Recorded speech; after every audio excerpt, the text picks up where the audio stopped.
Chers frères et sœurs, chers amis sur les réseaux sociaux, bienvenue pour ce temps de méditation, de réflexion de la parole. Et le texte que je lirai se trouve dans l'Évangile selon Matthieu, au chapitre 15, et je lirai à partir du verset 21 jusqu'au verset 28. Jésus, étant parti de là, se retira dans le territoire de Tyr et de Sidon. Et voici une femme, une Cananéenne, qui venait de ces contrées, lui cria « Aie pitié de moi, Seigneur, fils de David. Ma fille est cruellement tourmentée par le démon. » Il ne lui répondit pas un mot.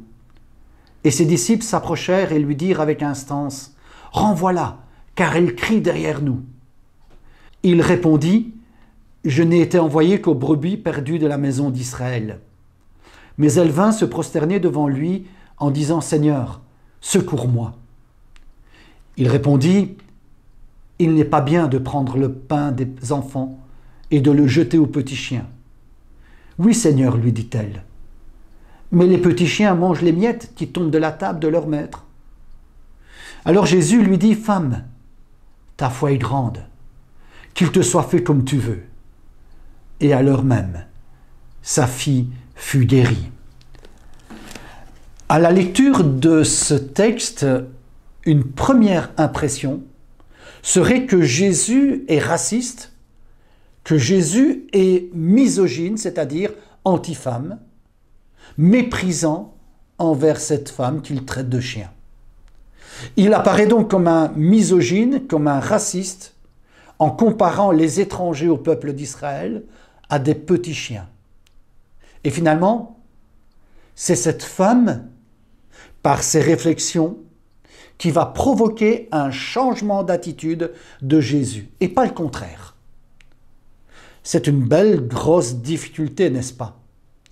D'autant plus que ce qui m'intéresse le plus, ce n'est pas des formules doctrinales, mais justement les faits, les gestes de Jésus.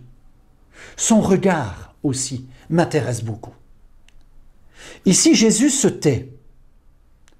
Un silence qui contraste avec l'attitude de cette femme qui, elle parle, elle crie. Et le verbe utilisé est fort. On pourrait le traduire par « elle hurle ». Et avouons-le, c'est dérangeant, quelqu'un qui hurle. Elle hurle, elle crie sa peur, sa crainte, son souci, son désespoir face au malheur qui la frappe, elle et sa fille. Un démon tyrannise sa fille. Sans détail d'ailleurs sur le type de démon, ni sur le type de souffrance. Simplement, elle dit « c'est dur, pitié ». En effet, c'est dur pour cette femme.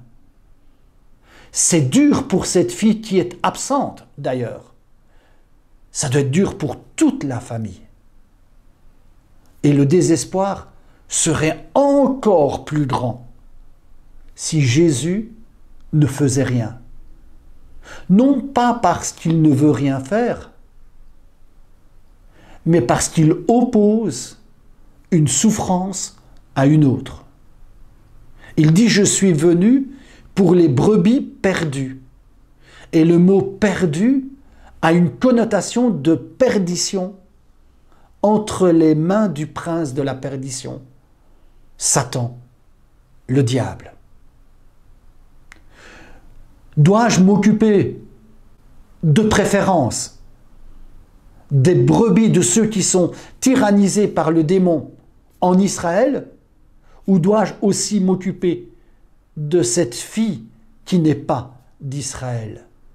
Et voilà que ce texte et cette question rejoint d'une certaine façon notre propre actualité.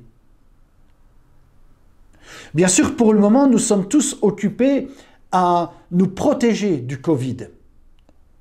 Mais sur Internet, on voit fleurir des commentaires opposant les besoins et les souffrances des gens les plus fragiles dans notre société, de nos SDF, aux besoins et aux souffrances des migrants qui viennent en Europe. Mais un détail me fait dire que Jésus ne fait preuve ni de misogynie, ni de racisme. Et ce détail, c'est que ce n'est pas cette femme étrangère, cette cananéenne, qui vient dans le territoire de Jésus, mais c'est Jésus qui se rend dans ces contrées étrangères. Pourquoi faire? Pourquoi faire sinon pour continuer son œuvre, pour continuer son enseignement, pour continuer à agir, à parler, à regarder les gens, qu'ils soient en Israël ou à l'étranger. Ce détail me fait dire, sans trop risquer de me tromper, qu'il veut prendre soin de cette femme qui hurle, de cette femme qui importune les autres par son désespoir. Il veut aussi donner ce que certains pourraient considérer comme des miettes, c'est-à-dire comme sans importance par rapport au plat principal. Et parlons-en des restes, parlons-en des miettes. Jésus, après cet épisode de cette femme qui hurle, Jésus va dire qu'il est rempli de compassion pour une foule qui a faim. Et vient le récit de la multiplication des pains. C'est à partir des 7 pains qu'on va pouvoir ramasser 7 paniers de restes, 7 paniers de miettes. Et revenons un instant sur le silence de Jésus au verset 23. Elle hurle et lui, le texte nous dit, il ne lui répondit pas un mot. Comment interpréter ce silence? Comme du mépris? Comme de la crainte d'être par exemple à nouveau attaqué par les pharisiens qui lui reprochent justement fréquemment sa transgression des lois? En fait, Jésus a l'habitude de garder le silence. Comme si un silence peut être le prélude, l'élément qui annonce un sens nouveau aux événements, un sens profond. Comme par exemple, lors de sa comparution devant Caïphe, le texte nous dit « Jésus garda le silence devant le grand prêtre. » Devant les accusateurs de la femme adultère, Jésus se penche et puis, en se baissant, il se met à écrire avec le doigt sur le sol, sans prononcer un seul mot. Et puis surtout, le silence lors de la crucifixion. Et enfin, pour nous, le silence ou l'absence qui s'ouvre à nous depuis l'ascension. Nous ne voyons plus Jésus. Jésus ne se tait-il pas justement pour que nous comprenions nous-mêmes que les hurlements de cette femme désespérée sont des hurlements remplis de foi et d'espérance. D'espérance et de foi que malgré tout, quelque chose va changer. Quelque chose va bouger. Jésus, lui, se tait. Il s'impose le silence. Ce n'est pas à cette femme, mais à ses disciples, en n'accédant pas à leur demande de faire taire cette femme, qu'il se tait. C'est parfois intéressant d'entendre les cris, d'entendre les contestations, non pas comme quelque chose de négatif, mais comme une façon de dire « Seigneur, aide-moi, viens à mon secours ». Je reviens encore aux miettes. Ces miettes qui tombent de la table et que les chiens peuvent ou veulent manger. Nous ne nous rendons pas compte que si dans certains pays on meurt de faim, dans le nôtre, ce qu'il y a dans nos poubelles, eux, ils les prendraient bien pour en faire un festin. Et puis, est-ce que l'évangile, ce n'est pas justement de donner de la valeur à ce qui paraît être un détail. Il n'y a pas très longtemps, je lisais sur Facebook la déception d'une jeune personne. Elle était déçue de certains de ses proches. Et surtout, elle se demandait s'il ne valait pas mieux être méchant. Comme si la valeur de la bienveillance, la valeur de la bonté, c'était un détail, un déchet, sans consistance, sans pertinence, face au plat de consistance qu'est la méchanceté, la cruauté, qui est le plat de consistance qui passe souvent sur nos tables d'ailleurs, n'est-ce pas? On dit bien bon, mais pas bonbon. Sauf que lorsque je me regarde dans un miroir, c'est moi que je vois.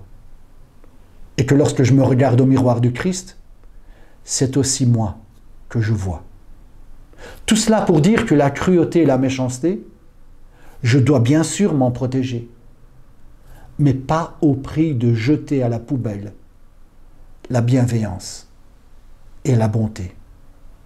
La Cananéenne refuse, elle conteste que ce que Jésus dit, ce sont des miettes. Elle réclame sa place, non pas à la table, mais justement là où se trouvent ces miettes qui ont une saveur particulière.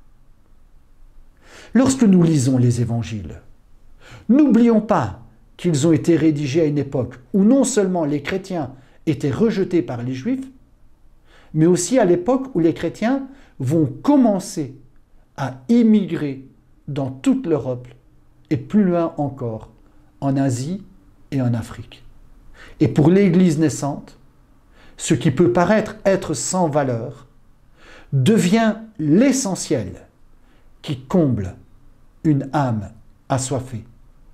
Il faut certes des frontières qui définissent et qui limitent, mais leur étanchéité ne peut pas être absolue. Sinon, nous risquons de passer à côté de l'essentiel. Et dans ce récit, les frontières étanches, elles sont physiques. C'est le territoire de Judée d'une part et de Galilée d'autre part. C'est le territoire de Judée d'une part et de Tyr et de Sidon d'autre part. Mais elles sont aussi sociales. Il y a séparation entre hommes et femmes. Elles sont aussi spirituelles, ce qui est pur de ce qui est impur, avec des barrières aussi fortes que ce qui est exprimé par le mot chien pour décrire ceux qui sont du dehors. Mais ces barrières, ces frontières, ne doivent pas être étanches. Elles doivent s'ouvrir pour permettre à chacun d'entrer à l'intérieur. C'est ce que la femme, la Cananéenne, appelle miette, et que Jésus va requalifier, va rebaptiser en employant le mot foi. La foi, ce n'est pas un ensemble de doctrines bétonnées et infranchissables. La foi est et doit rester absolument un partage, un dialogue, une recherche. D'ailleurs, et je termine par là, Jésus emploiera des mots qui font penser au Notre Père. Qu'il en soit fait selon ce que tu veux, au verset 28, dit-il à la femme cananéenne. Ce sont des paroles bien proches de cette phrase « Que ta volonté soit faite » qui est dans le Notre Père. Amen.